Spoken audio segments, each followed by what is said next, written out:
it is, man. It's your boy Frenchie. Squat, squat, squat. And you are now watching Thisis50.com. Dude had the juice running through my veins, got me feeling like pop. Like a stop sign posted on your block. I'ma poke mine, I'ma get guap. I pull up in that all black, cruising my city, hit the button, top fall back. Frenchie Brick Squad, what's going on, man? How you doing, baby? Squad in the building, you know, I got the distribution right now with Protected Records and Universal. You know, they just dropped my single with B.o.B and Chanel West Coast. It's called Ain't Going Nowhere. Currently number 46 on the charts. How did that record come about, man? You know what I'm saying? Cause B.o.B, Chanel West Coast, man. There's them some wild cards right there. The B.o.B one came about because, you know, I be in Atlanta so much. Right. You know, and B.o.B is a grand hustle artist. He's signed to T.I. and, you know, Atlanta's home base for us, so it was nothing for me to get in contact with B.o.B.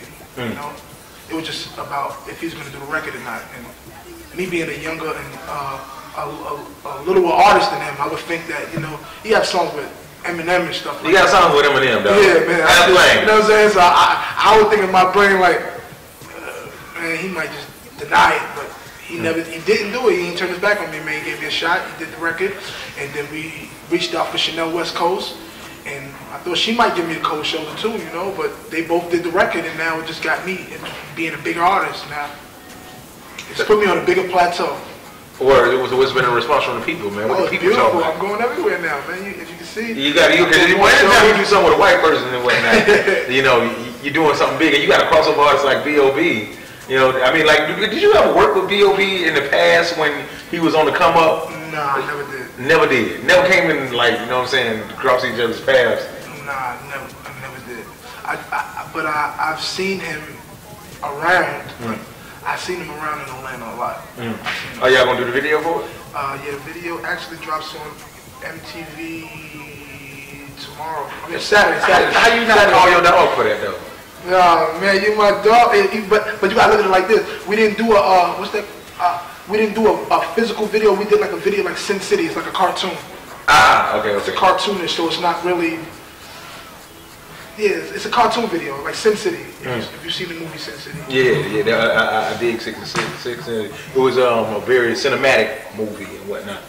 Yeah, most of your videos, dog, they've been like, you know, I've been seeing you grow up on videos and whatnot. I'm seeing your video game getting crazier and crazier. You first started off with like doing some shit with Jordan Tower. Yeah. You don't work with everybody on the come up. Yeah. You've always invested in yourself. I did Smacks, Come Ups, What's Really Hood, Hood Affairs, whatever joint. I did all DVDs. Like it was like that's like a New York culture though. If you're from New York, you know about the DVD scene, you know? You have to know about the DVD scene if you're from New York. I feel like every artist that really popped, like French Montana came from the Cold Boy DVDs. Yeah, it came from the scene. You have to, like I feel like a lot of people that pop in New York was somebody before they popped. True. They either was doing the camera work, they either was behind the camera work, or because you have to be, you have to plug yourself in up here, man. This is New York City. You got to plug yourself in the game. There's no freebies here. You don't just wake up and be like, oh, he's nice and he's going to get on, you know? It's about you working hard here. You know? If you know somebody, maybe you get in the game here, you know? You got to know somebody to know somebody. And what have you learned this year, man, you know what I'm saying, as far as this journey went? Because you had to do a lot of the things by yourself, being that, you know, Waka, he's doing EDM right now. Yeah. You know what I'm saying? So I'm not really seeing y'all working together as much, but I know it's still Squad. Of course, man. That's my blood cousin, so that's my family. Before Squad, it's my I knew him when he was in elementary school. Like we used to go fight with each other, like in elementary school and shit like that. That's my baby cousin. So the mixtape that you just dropped? Fuck Fame. Fuck Fame. Why are you saying fuck Fame, dog? Because you know, for a minute, man. Because I feel like look at me, man. I'm 28 now. I've been rapping since I was like 11 years old, man. But I started getting paid for rap when I was 19, when I had shirt off with Gucci Man, you know, take my shirt off, all that shit. And I feel like ever since I got a check for music, I've been in Hollywood. Like, just me getting a check from doing music, it got me into that, getting the jewelry. I thought I could talk to females any way I wanted to. And then when I got older, I'm 29 and I'm fighting my grandmother. My grandmother's fighting for her life in the hospital right now. And I feel like reality steps in. When reality steps in, you have to be you, the real you. The real you have to step out. And I feel like I'm dealing with reality of me being older now. I feel like I'm a man now, so I don't want to be fabricating anything no more. Like the rose, the pop the bottles, and I did the car thing. I did the living in the big house. My family members got big houses. I could go to any one of them anytime I want to, you know. So I feel like I did all that. Now it's time for me to be mature, to be a man and stand on my own too. I can dig that, dog. This sounds like a lot of growth going on with you right now. But let me just ask you some shit that's going on inside of, you know what I'm saying, media, and you tell me what your take on it. The whole Bill Cosby thing. What's your stance on that? I feel like if you wasn't strong enough to speak about the problem when it happened, why would you wait this many years to bring it up on this man? Like, I don't understand stuff like that. What is it? Is it money involved? Because I feel like even with Michael Jackson, like, I feel like that's Bill Cosby. That's Bill Cosby. I feel like if he was doing that back in the days, why wouldn't y'all slay him then? Why wouldn't y'all stop him then? Because y'all let him go for a whole another 15 to 20 years? Damn, so, 30. 30 years. So what the hell did he do the whole 30 years if he did that to you? How many else people did he do it to? You just started a train reaction. I feel like if you're the only one that he did that to, it should be 30 others that said that he did the same thing to you. You know? Yeah, on the spot. On the spot. On the spot. On the spot. So it's like, man, I don't understand that, man. Bill Cosby, and ain't Bill Cosby one of the richest black men?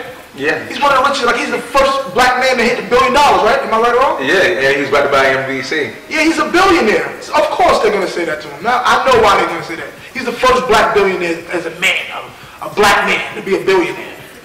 Why wouldn't they want half of that? Have you ever, been a victim of police brutality yourself? Yeah, I got beat up by the police many times. Many times? Yeah, I'm from South Jamaica, Queens, man. They killed Sean. Do you feel like they target young black men? Hell yeah, man. They killed Sean Bell, man. That's my boy, man. Right after Sean Bell? Hell yeah, that's my boy. Fifth knew Sean Bell. Niggas from the hood know Sean Bell. He from Rockaway 147. That shit right around the corner from God Road 134, right around the corner from American Linden, right around the corner from Linden 109. I'm a Southside Jamaica Queens nigga, so everybody, you from Southside, you know me. You feel me?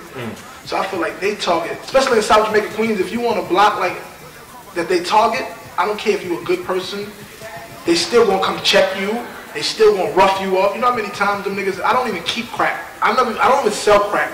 And you know how many times they went in my ass, and I felt like that was nasty. Like, how you going in my ass talking about this is a drug neighborhood? It's mad shit, they go in your ass where I'm from. You know what I'm saying? Beat you up if you say something ridiculous to them. And they don't give a fuck because, you know, we have ignorant young boys now. The minority that I'm from, the black culture, we're ignorant. We let them do whatever to us. Like, nobody reads laws. Like, you gotta understand, it's an amendment. We have amendments. You understand? We have, the Constitution tells you that they cannot search you if it's not for proper cause. You know what I'm saying? So people will just let them come to their car, I smell smoke. Okay, if you smell smoke, this is the world. It could be smoke out. Somebody could have been smoking up the block. You get what I'm saying? Just because you smell smoke doesn't mean you can search my car. You know what I'm saying? It's certain things that they can't do, but you let them do. And when you start talking like this, they stop because they know you're educated. Now, you know, one other thing that I noticed about you, you always paying it forward and whatnot. Every time you could ever give a chance to put somebody on, you doing that. All the time. You know, you see all the cameramans that's with Walker, my cameraman first, you know. A lot of French Montana, that's my boy. You know, I introduced him to my aunt Deborah Andy. You know, French Nicki Minaj. You know, I spoke a lot of good things of her name, even when she was with Fendi. You know what I'm saying? To my aunt Deb. That's when she was out there in Atlanta. You know, I did a lot of good things, you know. And there's nothing wrong for that because I feel like see no evil, hear no evil. So it's like, I have no problem with that. Nicki Minaj, you know, I love you, baby. You're doing excellent. I love what you're doing out there. French Montana, you know you my boy. Never no hard feelings, you know what I'm saying? I love your craft. I love everything that you're doing, you know what I'm saying? It's time for me to step out my box, you know, and do what I do as a person, I mean, as a man. So what's next for you, baby? We doing love and hip-hop or what? Yeah, man, love and hip-hop. I'm not in love right now. I don't want to do love and hip-hop. Where are you just going to go? I'm in love with, if I could take a microphone, if a microphone in the studio could be my girlfriend for the whole show, I'd do it. Word. Yo, Frenchie, it's always an honor and a pleasure to sit down with you and do this right here. Yes, sir, man.